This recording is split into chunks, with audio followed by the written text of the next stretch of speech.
It's telling me not to multitask as I do this. I didn't know I was. Welcome to your early morning intuitive guidance. I'm Dr. Bonnie Nussbaum, America's kick-ass coach and psychologist. I just find that hilarious. I'm usually not a multitasker because I am so poor at doing more than one thing at a time. So maybe that was just a global message for all of us. Welcome to whomever's here. I'll wait and see if I get my wave, and that would mean it's Cindy. We'll see who's here. Nope, Deb's here. Well, oh, and now we're up to 2. Cindy's waving. There we go. Good morning, good morning. Glad to have you ladies here with me. We have again a card from the Virtues Reflection cards.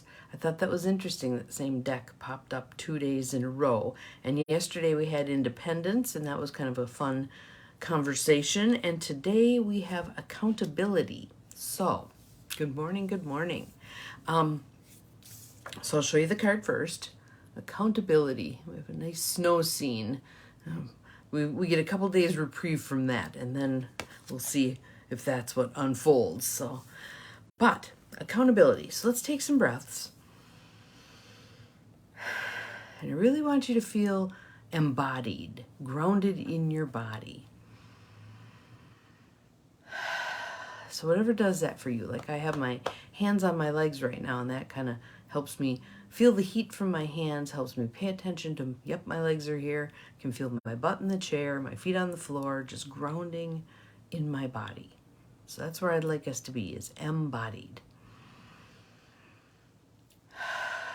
And here are the words for accountability. Accountability is the willingness to stand in responsibility for every choice. It is acting with integrity, doing what we say we will do. When we make a mistake, we do not seek to hide it or avoid it. We have the courage to face it willingly. So I just want to share a little story with that one, because sometimes it's helpful to have, welcome to whomever else has joined us. Sometimes it's helpful to have some concrete, boots on the ground description of what that's going to look like, sound like, feel like, okay? So this is many years ago, probably 20 years ago. Came home from work, had a long day, drove in the driveway, parked in the garage, stomped in the house with all of my bags hanging off of me. Everybody used to laugh at me that I was the best dressed bag lady there was, because I'd have all this paraphernalia hanging off me from work. Walked in the door, could barely get the door open. Good morning, Carolyn. Welcome, welcome. Because there were book bags, shoes, coats, etc. right in front of the door. I lost it, and I hollered, "Whose junk is this?" And my son comes out from the TV room, and he goes, "That'd be me." And all the energy drained out of me being mad, because he owned it. He owned that it was his stuff. So I said, well, just pick it up and move it so I can at least get in the door. And he did, and everything was fine. Now, if he had come out of there, or if he had just totally ignored me, which he probably wouldn't have done because I didn't yell much. So when I did yell, it kind of perked their heads up. I was one of the counter to 3 people. So I'd start counting, and then they knew they better jump because I would follow through. And Logan at one point popped his nook out of his mouth and said, "Boy, Mama, I'm glad you didn't get to 3. I said, "I'm glad I didn't get to 3 too, Logan." So keep your word. Follow through. Number 1 rule of parenting is follow through. If you say you're going to do it, you better do it. If you've called them out for something and there's a consequence that's supposed to happen, make sure that consequence happens. I always told parents when I did parent training, you're better off letting it go if you're not going to follow through when you give them the command. You must follow through. And I think that's good for all of us throughout life. If you say you're going to do something, do it. If there's extenuating circumstances and you can't, let the person know why you can't. But as much as you can, follow through. So back to accountability here. We have the courage to face whatever mistake we made willingly. We are open to the lessons it can bring and ready to make amends. Good morning, Janine. And in putting ourselves in that position, open to learning the lessons and making whatever amends need to be made. There's a fluidity to that process that doesn't happen if we're garnering against making mistakes, if we're not owning that we screwed something up, all right? With accountability, people can rely on us because we are answerable for our own actions.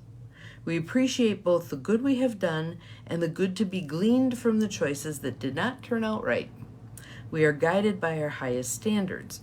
Now, I've had people say to me in the past when I've talked to them about this, you don't know my boss. If I own up to, I'm the one that screwed up whatever it was, I could get fired, I could, get demoted, all kinds of nasty stuff could happen.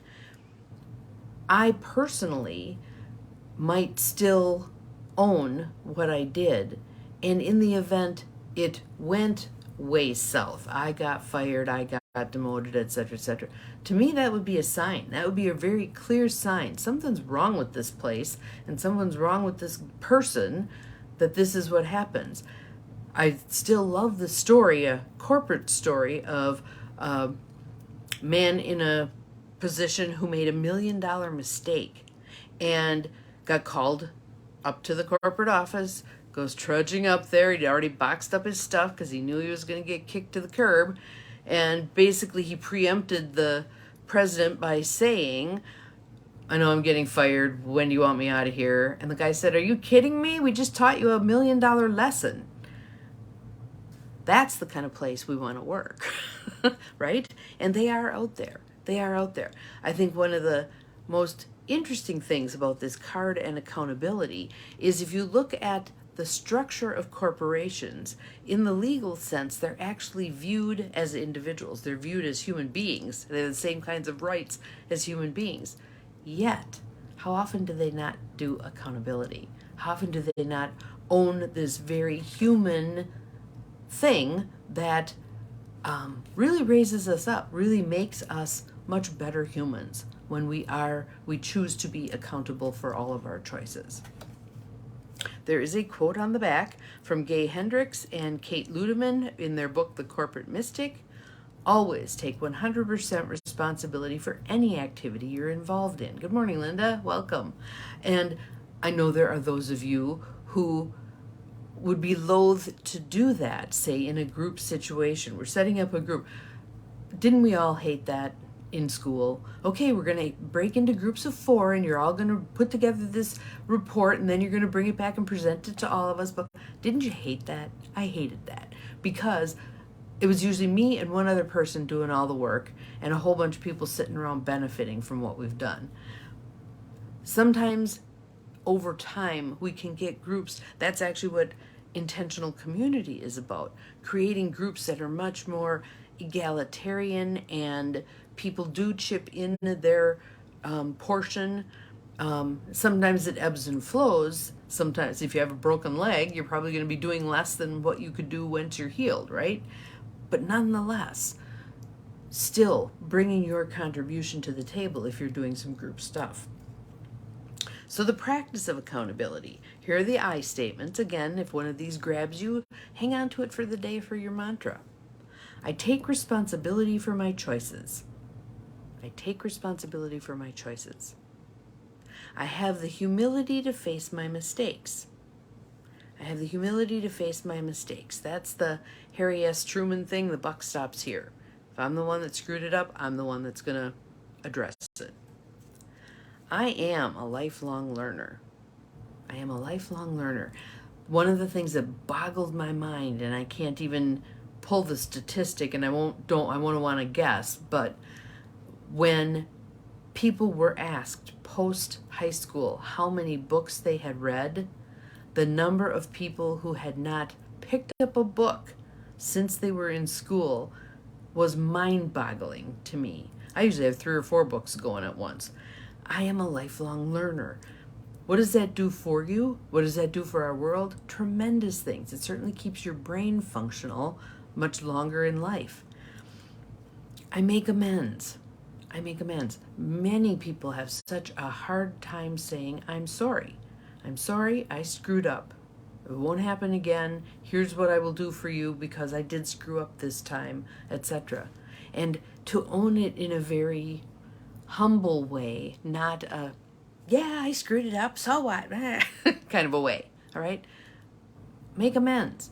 Do what you can do. That's one of the hallmark things they talk about in AA is make amends where you can, where you're not going to cause further harm, but make amends. I'm sorry. I screwed up big time.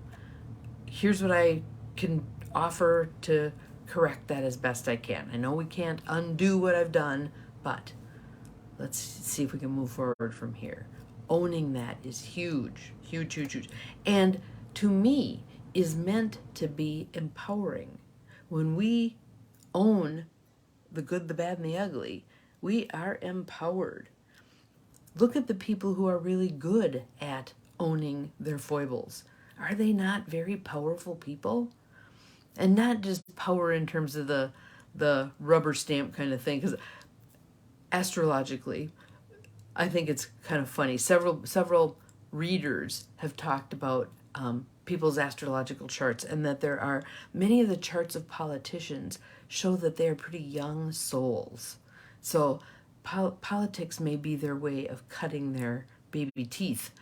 That doesn't bode well for those of us who then have to live under their leadership necessarily, but I just thought that was an interesting idea that politicians tend to be young souls. I weigh both positive and negative outcomes. Again, that's about being planful on the front end, which then plays into your accountability on the back end. I live up to my sense of justice. I live up to my sense of justice. And there was a last night on my meditation thing for the Episcopal Diocese, we watched this little 2.5 minute video. It's Christine Walters Paintner, and I wonder if you could find it actually somewhere other than the source where I found it. It's is it the, hang on, let me find my little notes here. Right there. It is Earth as Original Icon. So you might be able to Google that and find it. Christine Walters Paintner. And I'm actually going to share a little bit of this because one of the things, one of the books I'm reading right now is a book called Taking the War Out of Our Words by Sharon Ellison. And she talks about how we have taught ourselves or been taught to not look at the stuff that causes us pain, the things that we've screwed up that have created pain. So that's part of why people don't look at climate change, and people don't look at strip mining, and people don't look at all of the things that we as humans have done to mess up Mother Earth. But there were some words in there that I thought were just powerful. So this isn't the whole blessing, but this is a significant part of it. Make space for the ache of our neglect, exploits, ravages. See the scars across field and mountain. Allow the river of tears at all that suffers to flow freely through you. Do not resist this grief. Make room for a world of sorrow. Let anguish be your song, and grief bloom and grow. Ask the source of love who created our tears and tender hearts, and with them the promise of reconciliation, to create a new place within where a different story can arise, where we can all turn toward a vision of wholeness once again. So what she's saying is, in our willingness to look at what we've done that has caused problems, there's the gift that will resolve that. Again, as Einstein says, we cannot solve a problem by the same level of consciousness that created it. We need to up-level. Oh, thank you, Cindy. Yes, that's the one. So the reason I didn't mention the work of the people is you have to subscribe. And I get in through the Episcopal Diocese account, so I don't even know if there's a cost to it, but there's amazing things on the work of the people. There's all these beautiful collaborative efforts. Good morning, Bonnie. These beautiful collaborative efforts between theologists and thought leaders and faith-based individuals, etc. Christina Walters Paintner being one of them, Richard Rohr being another, and much to learn there. But the Earth as original icon. There's a whole series of Earth as, and this one is Earth as original icon. Oh, good. She could start the video without subscribing. Good morning, Diane. Welcome, welcome. They usually have a version of it. They're usually 2-3 minutes. They're short. They usually have a version of it that has the words on it and a version of it that has no words on it, like subtitles. And one of the things that we've taken to doing the last 3 or 4 weeks is first playing the one with the words on it, and then playing the one without the words, just the woman's spoken words. It's amazing how different those experiences are. You see so much more when you're not watching the words. But yes, I'd love it. Have you all kind of connect with the work of the people.com. It is emergent.org, one of the two. I'll have to go back here and see if I can look. .com. And I did that without even messing you guys up. That's fabulous. Usually I don't like touching the screen because you never know what kind of hell is going to break loose. So that is our card for today. Accountability. Accountability. When we are willing to be accountable and when we are willing to hold others accountable. Right now, I believe we are in a prime time to hold corporations accountable. Yes, we can all do our piece to recycle and take good care of Mother Earth, but we need the big corporations to be making some changes. They're the primary culprits. Good morning, Joe. They're the primary culprits. They're the ones we need to hold accountable. And we have the power to do so. We have the power to do so. The things that we see on TV, the things that the ads that are coming in the poor mailbox is burdened with all of these glossy flyers trying to get me to vote for somebody. I've already submitted my ballot. I'm done. Really, the people with those kinds of power, they're the ones we need to be pulling ourselves together. As a group, we are so strong. Whether it's a group of women, whether it's a group of people of color, whether it's a group of people with different abilities, etc.